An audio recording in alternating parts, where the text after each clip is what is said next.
Pemimpin itu bagai as di tengah roda yang mampu menggerakkan seluruh bodi daripada mobil ke arah tujuan yang diinginkan. Pemimpin juga seringkali dianalogikan sebagai seorang pemimpin di dalam orkestra yang mengharmoniskan berbagai peralatan musik yang bentuk maupun bunyinya juga berbeda-beda, namun mampu menghasilkan irama yang enak didengar. Karena itu peran seorang pimpinan dalam sebuah kantor itu menjadi sangat strategik. Namun tidak jarang kita temui bahwa pimpinan kita itu tidak memiliki komitmen di dalam upaya untuk mencapai target-target. Penyebabnya tentu bermacam-macam. Mari kita bahas bersama.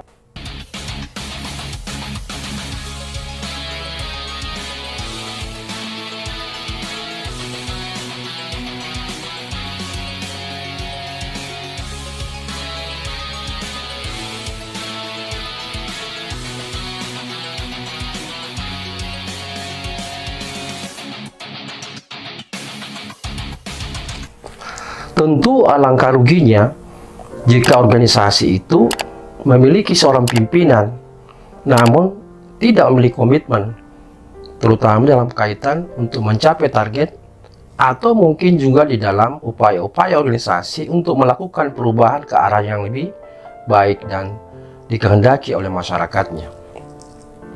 Kerugian-kerugian yang dimaksud pertama tentu akan menimbulkan ketidakpastian.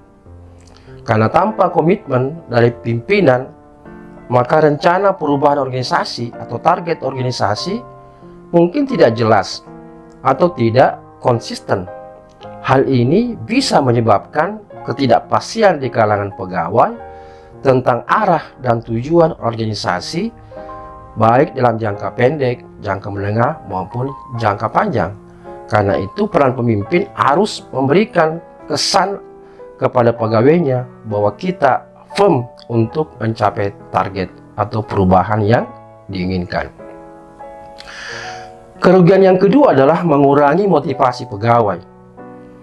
Komitmen dan dorongan dari pimpinan menjadi sangat penting di dalam menginspirasi dan memotivasi pegawai untuk menerima dan mendukung perubahan atau target yang diinginkan. Karena tanpa komitmen yang kuat dari pegawai, maka organisasi mungkin kehilangan tujuan dan juga pegawai akan kehilangan motivasi dan bahkan tidak mau berpartisipasi secara aktif di dalam proses rencana yang ingin dicapai atau perubahan yang ingin dicapai. Kerugian yang ketiga adalah muncul perlawanan atau mungkin ketidakpatuhan dari pegawai.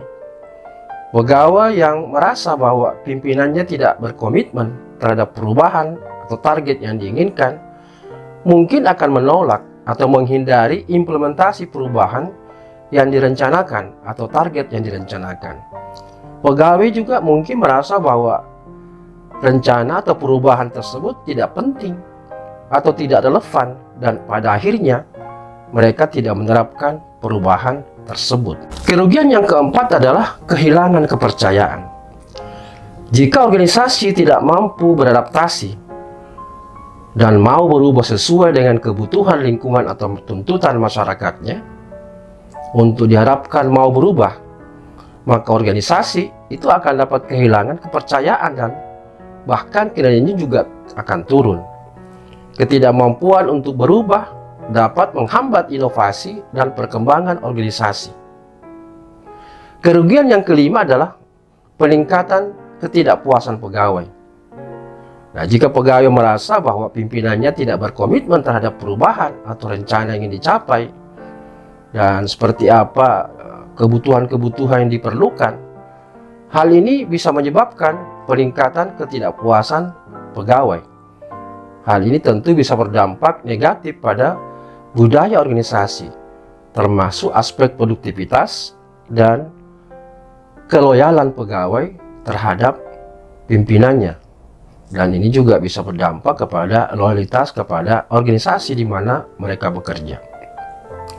Jadi kesimpulannya bahwa jika seorang pimpinan tidak memiliki komitmen terhadap perubahan, maka penting untuk mengadopsi pendekatan yang tepat, seperti berkomunikasi secara terbuka dengan pimpinan, membangun dukungan dari anggota tim atau bagian atau departemen lainnya, atau juga melibatkan pihak yang memiliki kepentingan di dalam organisasi untuk meningkatkan kesadaran dan pemahaman akan kebutuhan perubahan kepada pimpinannya. Pertanyaan yang sangat urgen dalam konteks ini adalah bagaimana cara mengubah pimpinan Anda agar mau berkomitmen?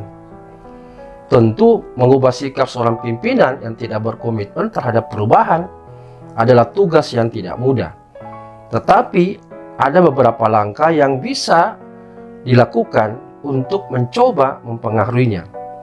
Beberapa hal yang saya maksud adalah, pertama, komunikasi yang efektif. Sampaikan kekhawatiran Anda dengan jelas dan terbuka kepada pimpinan Anda.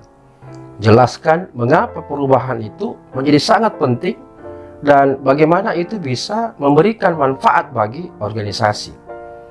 Gunakanlah data dan argumen yang kuat untuk mendukung pandangan Anda terhadap pimpinan Anda. Yang kedua adalah jelaskan jika organisasi tidak berubah. Karena itu kumpulkan data dan bukti yang mendukung perlunya perubahan. Identifikasi manfaat yang akan diperoleh. Manfaat terhadap organisasi dan termasuk manfaat kepada pimpinan tersebut.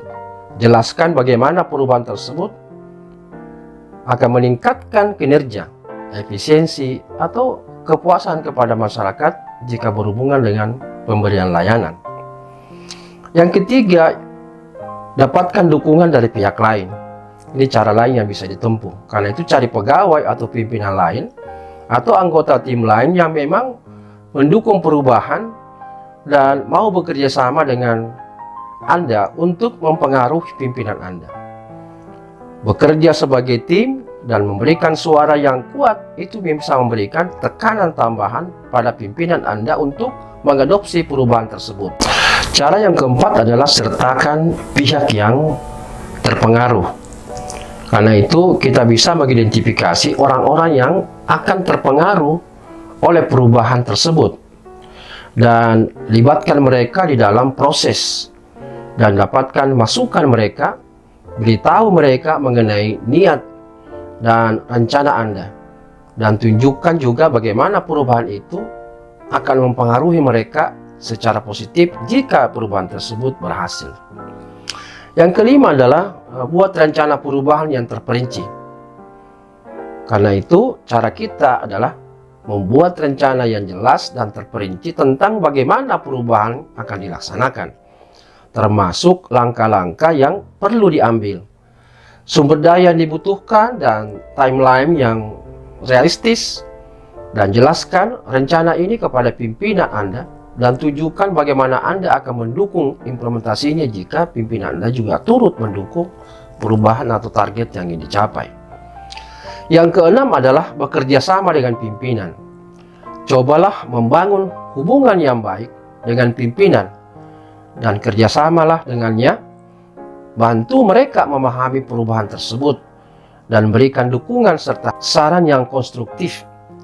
Tunjukkan bahwa Anda itu siap untuk bekerja sama dengan membantu di dalam menghadapi hambatan-hambatan atau mungkin tantangan yang akan muncul ketika perubahan atau target-target akan dilaksanakan. Yang terakhir, berikan contoh yang baik. Karena itu jadilah teladan di dalam mendukung perubahan. Tunjukkan dedikasi dan komitmen Anda sendiri terhadap perubahan dan tinggi, atau mencari kesempatan di organisasi lain yang lebih mendukung perubahan.